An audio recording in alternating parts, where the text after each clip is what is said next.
saudara, yang mengajukan kepada pemerintah untuk digelar pengadilan HAM. Ternyata Komnas HAM tidak melakukan itu. Artinya Komnas HAM ikut memanipulasi data supaya KM50 tidak digelar pengadilan HAM. Itu terlibat. Walaupun keterlibatannya setelah kejadian. Makanya Komnas HAM kita laporkan, saudara. Simpel sajalah, Komnas HAM melakukan penyelidikan. Tapi yang menarik, selama Komnas HAM melakukan penyelidikan sampai kepada kesimpulan, Komnas HAM tidak pernah menemui saya atau mengajukan pertanyaan kepada saya tertulis atau secara lisan, saudara, berkaitan dengan peristiwa KM50. Kok bisa? Saya target utama, saya yang mau dibunuh. Mestinya Komnas HAM tanya saya dong, Habib ini ada apa? Kenapa peristiwa begini? Komnas HAM nggak pernah nanya. Kalau alasan Komnas HAM karena Habib Rizik ada di penjara, Komnas HAM punya hak untuk datang ke penjara. Bahkan pengacara kami, Pak Aziz dengan Habib Ali, hari ini Habib Ali di mana? Habib Ali atas sudah menawarkan kepada Komnas HAM, kapan Anda mau ketemu Habib Rizik? Kami antar, silakan Anda masuk, tanya. Itu kewajiban Komnas HAM. Komnas HAM tidak lakukan itu. Jadi apa yang diselidiki? Kalau Komnas HAM katanya menyelidiki tragedi KM50, tapi tidak pernah bertanya kepada saya. Jadi yang diselidiki itu apa? Kan saya target utamanya. Dan istri saya juga jadi korbannya. Anak-anak saya, saudara, cucu-cucu yang masih kecil kan juga jadi korban. Hanya Komnas Anak pernah datang kemari menemui cucu-cucu kita. Komnas Anak, bukan Komnas HAM. Komnas Anak yang datang kemari, saudara. Itu aja sekedar menghibur. Ini Komnas HAM.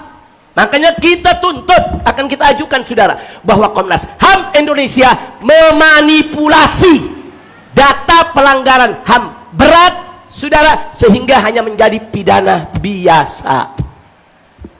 Nggak sampai di situ, saudara. Mantan Kapolri, mantan Kapolda, saudara, walaupun tidak terlibat langsung di KM50, tapi mereka membiarkan, mereka tidak memberikan sanksi, bahkan mereka kong kali kong bagaimana, saudara, melindungi para pelaku. Kita tuntut, kita ajukan semua, saudara. Dan gak sampai di situ, hakim, jaksa di pengadilan negeri sampai Mahkamah Agung yang ikut menggelar pengadilan dagelan, kita laporkan juga, saudara. Mestinya hakim gak boleh buka sidang itu. Ini sidang pelanggaran HAM berat. Kok hakim berani menggelar sidangnya pengadilan biasa, saudara? Nah, makanya kenapa keluarga daripada syuhada, begitu juga dari DPP FPI, tidak ada yang pernah hadir dalam sidang dagelan tersebut, saudara. Sebab kalau kami hadir, kami mengakui itu sidang. Enggak, itu sidang dagelan. Sidang hanya untuk menyelamatkan para penjahat. Sudah gitu mantan Kapolda Metro yang ketika itu menjadi Kapolda, saudara, ikut men-setting.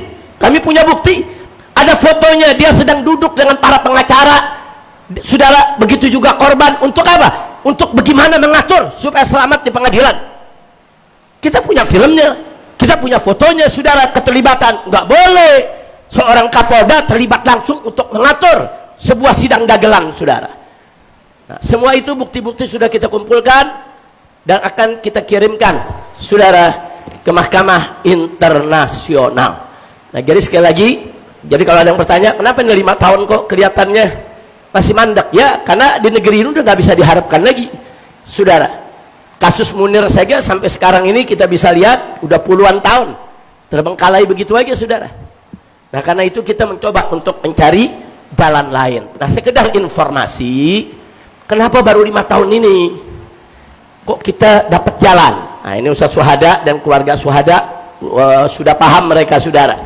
Ternyata untuk melaporkan suatu masalah ke Mahkamah Pidana Internasional, kita harus punya pengacara HAM. Selama ini kita nggak punya. Jadi kalau kita tidak punya pengacara HAM yang punya sertifikasi internasional, kita belum punya, saudara. Jadi begitu kita mengajukan, nggak tembus. Karena pengacara HAM internasional ini dari Indonesia nggak ada. Nah, maka itu akhirnya beberapa pengacara-pengacara para pejuang mencoba untuk melakukan terobosan-terobosan, ikut pendidikan, ikut training, masuk, saudara, penuhi syarat mereka. Alhamdulillah saat ini, saudara, sudah belasan orang dari pengacara-pengacara Indonesia yang punya sertifikasi pengacara HAM internasional baru tahun ini. Nah, mereka-mereka inilah yang bisa mengajukan, saudara. Tanpa mereka nggak bisa kita ajukan. FPI punya apa? FPI nggak bisa kerja apa-apa kalau urusan untuk mengajukan ke sana, saudara. Nah, jadi sekali lagi, pengacara juga ada ruang jihadnya, saudara. Kenapa ini nggak masuk-masuk selama 5 tahun? Kenapa ini nggak gol-gol selama 5 tahun? Padahal di tahun 2000, saudara, 20, saudara, sampai 2022, Hanif, 2020 atau 2022, Hanif, yang dilaporkan secara online 2021 ya. Nah, 2021, 4 tahun yang lalu sudah kita laporkan ke Mahkamah Internasional. Bukan enggak, saudara, tapi laporan tadi tergantung, saudara, enggak terproses walaupun sudah masuk dalam online-nya, karena kita tidak punya pengacara HAM internasional. Nah, karena itu saya ucapkan terima kasih kepada para pejuang pengacara kita yang saat ini sudah belasan, mudah-mudahan besok puluhan, ratusan ya ikhwan, yang bisa menjadi pengacara HAM internasional, yang bisa membela masyarakat di seantero negeri yang dilanggar hak-hak asasi manusianya. Nggak bisa diselesaikan di Indonesia, kita selesaikan di luar, insya Allah. Nah, kemudian yang terakhir saya mau sampaikan, kalau laporan ini sudah resmi masuk, saudara, insya Allah bulan Desember ini, maka nama-nama yang disebutkan dalam laporan ini secara online itu akan masuk seluruh, saudara, komputer di seluruh dunia, di setiap airport, saudara, dan mereka menjadi orang yang dicari oleh pengadilan internasional untuk diadili. Artinya orang-orang ini besok nggak bisa bebas lagi buat keluar negeri. Mereka ke Singapura aja bisa ditangkap, mereka ke Australia bisa ditangkap, apalagi ke Eropa yang punya perjanjian dengan Mahkamah Internasional. Begitu itu fotonya langsung keluar, saudara, karena nanti kita akan setorkan ini dengan foto, dengan identitas, dengan nama itu langsung, saudara, masuk ke dalam database mereka. Mereka keluar negeri mana saja, begitu diperiksa oleh imigrasi suatu negeri, ini dicari nih oleh Mahkamah Internasional, ini pelanggar HAM ini selama ini dipanggil nggak pernah mau datang ke pengadilan internasional, ditangkap, saudara, diserahkan ke Den Haag. Nah, jadi siap-siap saja, ada 20 sekian, 26, 29 tadi ada saya sampaikan, saudara, ada 26 nama-nama pejabat di sini. Siap-siap saja, mereka tidak akan pernah bisa leluasa untuk keluar negeri lagi, siapapun dia ya ikhwan. Akan kita persulit sejauh yang bisa kita lakukan, saudara, karena mereka telah melakukan kejahatan besar. Nah, itulah yang saya mau sampaikan pada kesempatan ini. Jadi sabar semuanya, warga Syuhada juga sabar, banyak-banyak berdoa.